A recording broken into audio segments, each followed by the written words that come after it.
Accord en matière de main-d'œuvre après Québec, le Nouveau-Brunswick. Publicité électorale, pas de limite pour les groupes de pression. Expulsion de Clara Palacios, un autre sursis.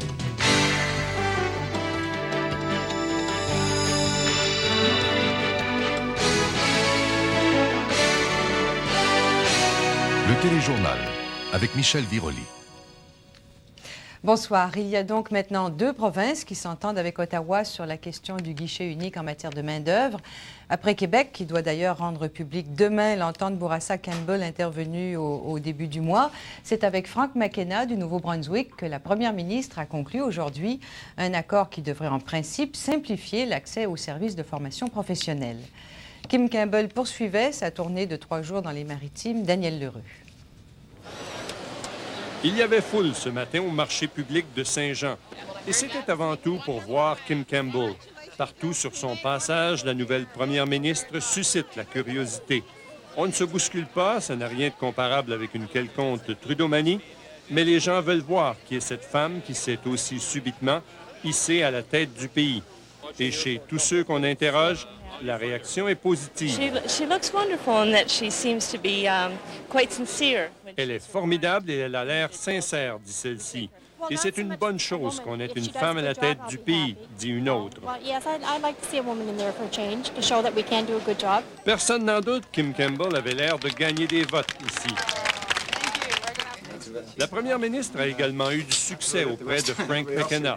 Tout comme elle l'avait fait avec Robert Bourassa, Campbell a conclu avec le premier ministre du Nouveau-Brunswick un accord de principe sur le guichet unique pour les services de main-d'œuvre. Nous avons adopté le processus, le guichet unique comme le Québec pour mieux servir nos citoyens et citoyennes. L'idée de cette entente, explique Campbell, c'est qu'Ottawa et la province seront colocataires du même immeuble. Les travailleurs n'auront pas besoin de courir à 2 endroits. Le Nouveau-Brunswick devient donc la 2e province à s'entendre avec Ottawa. Kim Campbell pense que les 8 autres suivront bientôt, peut-être même avant les élections. Sur la date du scrutin, Kim Campbell n'a donné aucune indication, mais elle admet qu'elle n'est pas certaine de pouvoir assister au sommet de la francophonie qui doit avoir lieu à la mi-octobre. Ça dépendra des élections, dit-elle. À partir de maintenant, les dates probables pour la tenue du scrutin sont le 12, le 18 et le 25 octobre. Daniel Lheureux, à Saint-Jean, Nouveau-Brunswick. Les groupes de pression pourront dépenser sans limite pour leur publicité lors de la prochaine campagne électorale fédérale. Une décision qu'a prise le directeur général des élections du Canada parce que des dispositions de la loi électorale ont été invalidées par la Cour de l'Alberta. Les explications de Gérard Jolivet. Continuons dans le bon sens. Lors de la campagne de 88, les dépenses des tiers avaient atteint des niveaux inégalés à la défense d'intérêts les plus divers, mais surtout en faveur ou contre le libre-échange nord-américain. En octobre dernier, les campagnes publicitaires pour ou contre les accords constitutionnels de Charlottetown ont aussi été sans limite. Mais cette fois, les partisans du oui dépensaient 13 fois plus que le camp du non. La Cour albertaine a annulé de nouveaux amendements qui fixaient à 1 000 $ les frais de publicité des individus ou groupes d'intérêt. Le directeur général des élections dit que sa décision découle du principe que la loi électorale du Canada doit être appliquée de façon uniforme partout au Canada. Jusqu'à, évidemment, jugement différent de la Cour. Il révisera sa décision quand la Cour d'appel aura statué. Mais le leader adjoint de l'opposition ne croit pas que ce soit un grand jour pour la démocratie quand des groupes d'intérêt particuliers ont des avantages sur les candidats. Que ce soit pour le libre-échange, contre je ne sais pas trop quoi, pour le port de l'arme à feu, peuvent faire des annonces publicitaires, peuvent favoriser certains candidats, le temps que les candidats eux-mêmes sont assujettis à des limites et ne peuvent pas faire la même chose. Le Bloc québécois y voit là un autre geste d'hypocrisie qui contribue à la piètre opinion que le public a envers les hommes politiques. M. Blais, en faisant son appel, aurait pu penser aux conséquences et demander de suspendre ce jugement et non pas de contester uniquement en un débat théorique et légaliste en bout de ligne.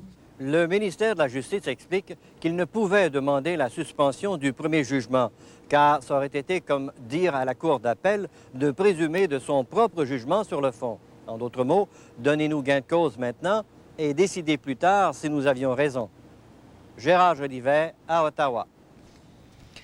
Encore des problèmes pour les 500 Inuits de Davis Inlet au Labrador. Terre-Neuve se retire des négociations sur le déménagement du village parce que le plan proposé par le gouvernement fédéral ne lui convient pas et constitue, selon elle, un usage irresponsable des fonds publics. Ottawa avait promis de déplacer la population du village après la tentative de suicide de 6 jeunes en février. Pas plus tard qu'hier, la Commission canadienne des droits de la personne a reproché à Ottawa d'avoir négligé pendant 44 ans ces Inuits du Labrador. Ce soir au point, la Cour à huis clos. Un juge relance le débat sur la transparence des tribunaux.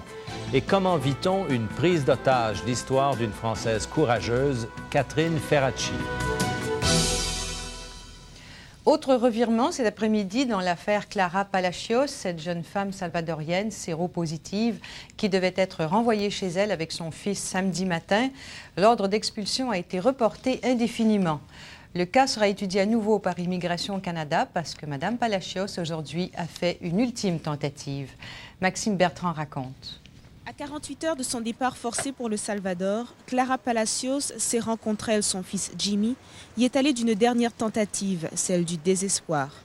Lasse de démarches infructueuses auprès des agents de l'immigration qui ont une fois de plus ordonné son expulsion, la jeune mère séropositive est allée implorer la plus haute autorité canadienne, la première ministre.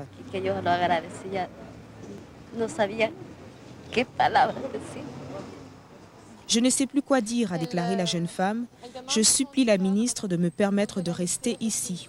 La démarche était symbolique puisque Mme Campbell, actuellement en tournée dans les Maritimes, ne se trouvait pas dans son bureau. C'est son attaché de presse qui a reçu le dossier Palacios. On espérait tout de même faire fléchir un peu Ottawa et rappeler au gouvernement qu'au Salvador, les soins pour les Sidéens sont presque inexistants. On arrive à la conclusion qu'il y a un dispensaire au Salvador qui a 8 lits et qui est capable de donner de l'aspirine, quelques médicaments de base. Pas capable de faire des dépistages, n'a pas toute l'infrastructure pour faire un bon diagnostic ou un suivi sérieux d'une maladie.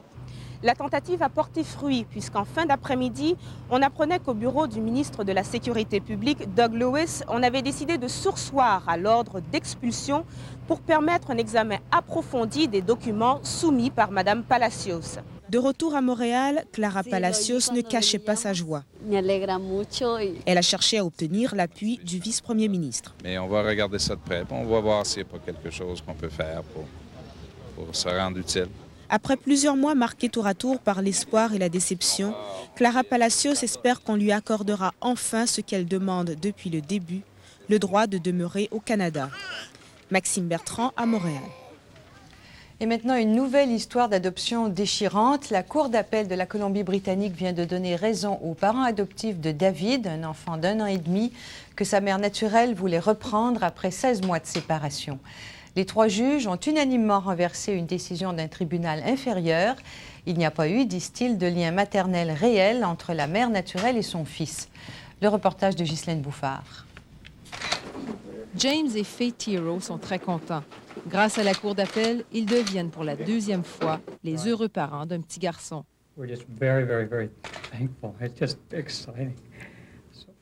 Dans un autre bureau d'avocat, la jeune mère de 20 ans est blessée, déçue et surprise de la décision.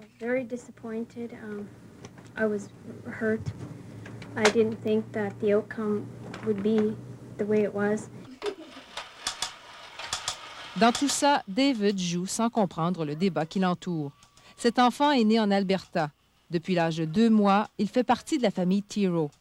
Mais presque tout de suite, sa mère naturelle tente de le récupérer en appelant les services sociaux et le couple Tiro.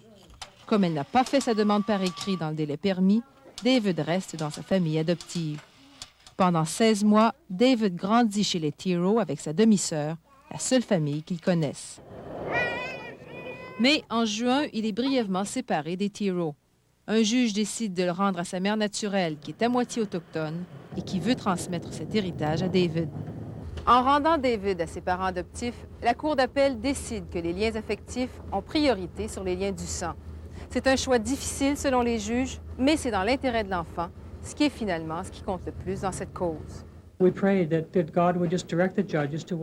Après avoir remercié Dieu, ses parents religieux invitent la mère naturelle à partager la vie de leur enfant. Tina tient à maintenir le contact avec David, mais elle n'a pas encore décidé comment. Si elle poursuit les démarches judiciaires, son seul recours reste la Cour suprême du Canada. Justine Bouffard, à Victoria. Et une autopsie sera pratiquée sur le corps d'un enfant de 7 mois qui est mort cet après-midi à l'hôpital général de Montréal. Le bébé qui souffrait d'un traumatisme crânien était maintenu artificiellement en vie depuis 2 jours. Les médecins ont dit douter de la version des parents selon laquelle l'enfant serait tombé d'une table. Une enquête effectuée par Statistique Canada, la plus vaste jamais réalisée sur la violence faite aux femmes, montre qu'au moins une femme sur 10 a été victime de violences. Des données obtenues par le Toronto Star indiquent que l'enquête a rejoint plus de 12 000 femmes au pays. On leur a demandé notamment si elles avaient été victimes d'agressions sexuelles, si leur mère avait été agressée par leur père et si elles avaient peur de circuler seules le soir. L'enquête sera publiée en novembre.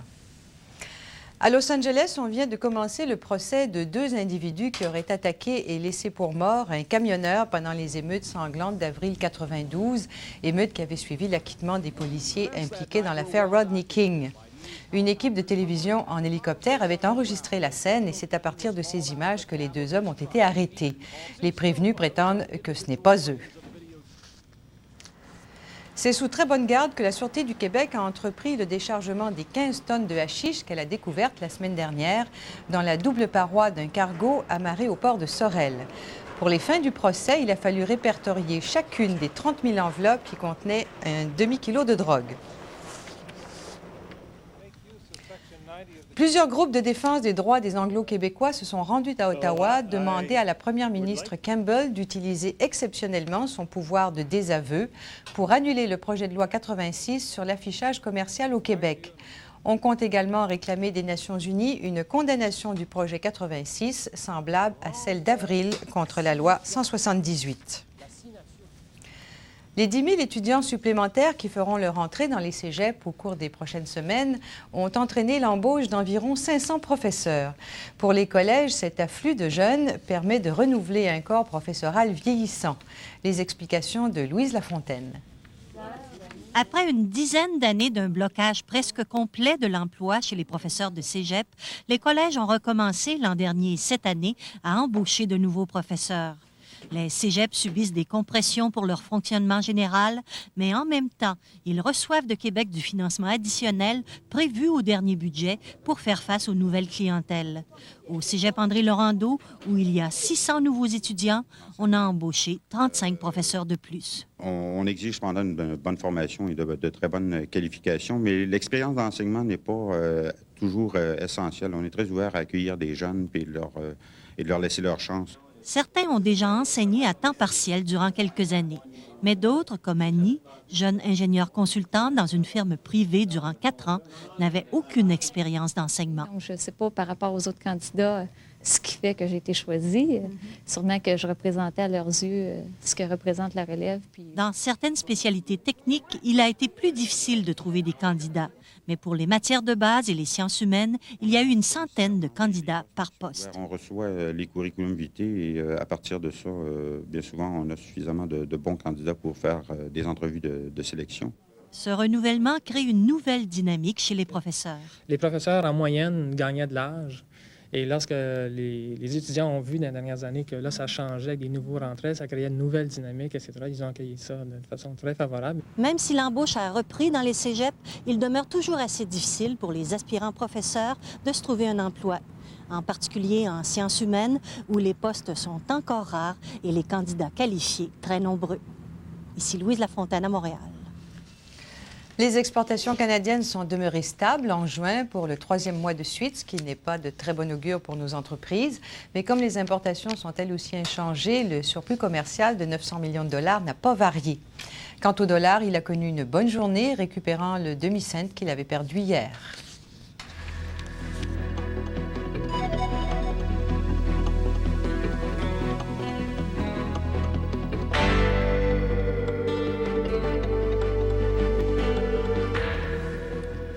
Les combattants du mouvement fondamentaliste Hezbollah ont tué 8 soldats israéliens dans 2 embuscades